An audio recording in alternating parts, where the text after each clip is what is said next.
उपेंद्र कुशवाहा आजकल बिहार की राजनीति में केंद्र बने हुए हैं। बात बात में उपेंद्र कुशवाहा एक खास वोट बैंक का बड़ा धारा उनके साथ है, इस बात का दावा करते हैं। कभी नीतीश के करीबी माने जाते थे तो कभी उनके खिलाफ ही मैदान में उतर गए। आज बात करेंगे उपेंद्र कुशवाहा के राजनीतिक जीवन के बारे में, जानेंगे कि आखिर क्यों इस राजनेता को कभी नीतीश कुमार के विकल्प के रूप में देखा जाता था, कैसे एक लेक्चरर समय के साथ खुद को बिहार की राजनीति में फिट कर लेता है। इस वीडियो में काफी संक्षिप्त तौर पर उपेंद्र कुशवाहा की राजनीतिक यात्रा को बताएंगे।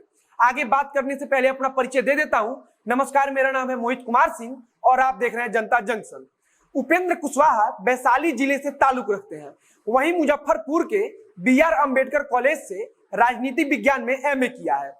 पढ़ाई पूरा होने के बाद वैशाली जिले के समता कॉलेज में राजनीति विज्ञान के प्रोफेसर बन गए। पहली बार 25 वर्ष की उम्र में कुशवाहा जी ने राजनीति में कदम रखा।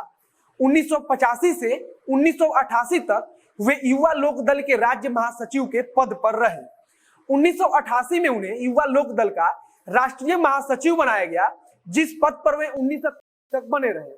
1994 में जब नीतीश कुमार ने समता पार्टी का गठन किया, तब उपेंद्र कुशवाहा को समता पार्टी का पहला महासचिव बनाया गया।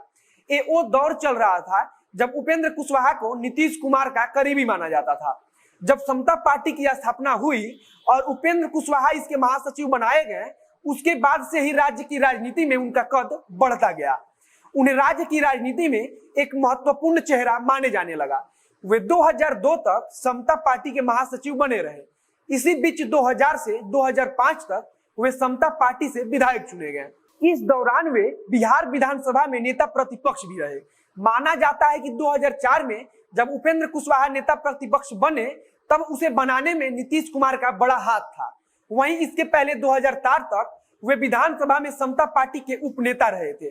2005 में नीतीश कुमार के साथ अनबन की खबर आई और इसी बीच उपेंद्र कुशवाहा ने नीतीश कुमार की पार्टी को छोड़ के राकपा का झंडा थाम लिया। उस समय उन्हें राकपा बिहार का प्रमुख बनाया गया, लेकिन उन्हें कुछ खास सफलता हाथ नहीं लगी।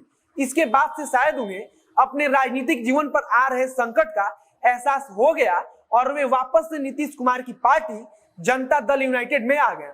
जुलाई 2010 का उस समय था जब उनके नाम की चर्चा केंद्र सरकार तक पहुंच गई। उन्हें 2010 में जदयू की तरफ से राज्यसभा भेजा गया। राज्यसभा पहुंचने के बाद उन्हें कृषि समिति का सदस्य भी बनाया गया। इसके बाद से उनके रिश्ते एक बार फिर नीतीश कुमार से बिगड़ने लगे। इसके कारण उन्होंने अपने राज्यसभा पद से इस्तीफा दे दिया और 3 मार्च 2013 को नया पार्टी बनाने का घोषणा कर दिया। पार्टी का नाम रखा गया राष्ट्रीय लोक समता पार्टी। पटना के गांधी मैदान में एक बड़ी रैली के दौरान उन्होंने अपनी पार्टी का नाम और झंडा का अनावरण किया। 2014 का चुनाव नजदीक आ रहा था। उस समय नीतीश कुमार भाजपा से अलग हो गए थे। उपेंद्र कुशवाहा ने सूझबूझ का परिचय देते हुए भाजपा से हाथ मिला लिया। उस समय पूरे देश में मोदी नाम की लहर चल रही थी। उपेंद्र कुशवाहा की पार्टी को एनडीए में 3 सीटें दी गई, काराकाट, सीतामढ़ी और जहानाबाद। उस लहर में उपेंद्र कुशवाहा की पार्टी ने अपने पहले चुनाव में 3 सीटों पर लड़कर तीनों को जीत लिया था। उपेंद्र कुशवाहा उस समय काराकाट लोकसभा सीट से जीतकर संसद भवन में पहुंच गए। उसके बाद जब केंद्र की मोदी सरकार के मंत्रिमंडल का गठन हुआ, तब इन्हें केंद्रीय मंत्री बनाया गया, जिसके कारण इनका कद राज्य की राजनीति में और अधिक बड़ा और मजबूत हो गया। 2019 चुनाव के ठीक पहले 2018 के दिसंबर में उपेंद्र कुशवाहा ने एनडीए को छोड़ दिया। उन्होंने मोदी सरकार पर अनदेखी का आरोप लगाते हुए केंद्रीय मंत्री के पद से भी इस्तीफा दे दिया। इसके बाद 2019 के लोकसभा चुनाव में वे महागठबंधन में शामिल हो गए, लेकिन इस चुनाव में उनकी पार्टी 3 से घटकर 0 पर आ गई। अब एक बार फिर बिहार विधानसभा चुनाव को लेकर उपेंद्र कुशवाहा चर्चा में है। वे शायद हवा का रुख अच्छे से समझना चाहते हैं कि हवा किस तरफ है। आप सबको एक बात और बता दूं कि 2019 लोकसभा चुनाव के पहले फरवरी में शिक्षा में सुधार को लेकर रालोसपा की तरफ से आक्रोश मार्च निकाला गया था। गांधी मैदान से यह आक्रोश मार्च शुरू हुआ था और इसे राजभवन तक जाना था, लेकिन डाक बंगला चौराहे पर ही पुलिस ने लाठीचार्ज कर दिया, जिसमें पार्टी प्रमुख उपेंद्र कुशवाहा सहित कई नेता घायल हो गए। उपेंद्र कुशवाहा को पीएमसीएच में भर्ती कराया गया था। इस मार्च में कांग्रेस के कई नेता भी शामिल थे।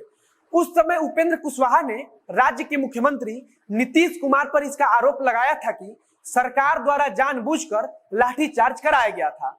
अब आगे उपेंद्र कुशवाहा की राजनीतिक वर्चस्व बढ़ेगी या घटेगी, ये काफी कुछ इस विधानसभा चुनाव पर निर्भर करेगा। फिलहाल इस वीडियो को यहीं पर समाप्त करते हैं। आगे जो भी अपडेट आएगा उसे हम आप तक पहुंचाते रहेंगे। बाकी वीडियो अगर अच्छा लगा हो तो शेयर कीजिए, फेसबुक पर देख रहे हैं तो पेज को लाइक कीजिए, यूट्यूब पर देख रहे हैं तो चैनल को सब्सक्राइब कीजिए। मिलते हैं फिर बहुत जल्द अगले वीडियो में। कैमरे के पीछे खड़े हैं वरुण झा और मैं मोहित कुमार सिंह। धन्यवाद।